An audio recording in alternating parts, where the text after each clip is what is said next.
ஸ்ரீ லலிதா மகா திரிபுர சுந்தரி சர்வ பிரபஞ்சத்துக்கும் தாயாரானதால் இவள் அம்பிகா. இவள் லலிதையாகவும் இருப்பதால் லலிதாம்பிகா. இவள் எப்போதும் விளையாடிக் கொண்டே இருப்பதால் சிருஷ்டி முதலியவைகளே இவளுக்கு விளையாட்டு என்கிறது 648வது திருநாமம்.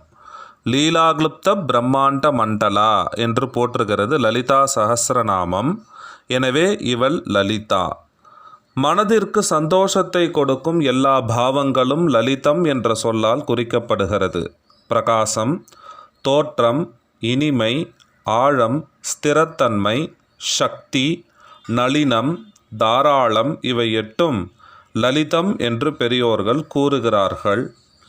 இவளை சார்ந்த எல்லாமே லலிதமாக இருப்பதால் லலிதா என்ற பெயர் பொருத்தமே என்று பெரியோர்கள் கூறுகிறார்கள்.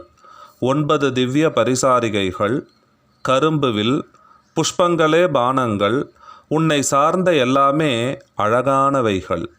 சப்தார்ணவத்திலே லலிதா என்றால் அழகானது என்ற அர்த்தம் சொல்லப்பட்டிருக்கிறது. அப்படி பேரழகின் ஒட்டுமொத்த வடிவமாக காட்சி கொடுக்கிறாள் ஸ்ரீ லலிதா மகா திரிபுர சுந்தரி.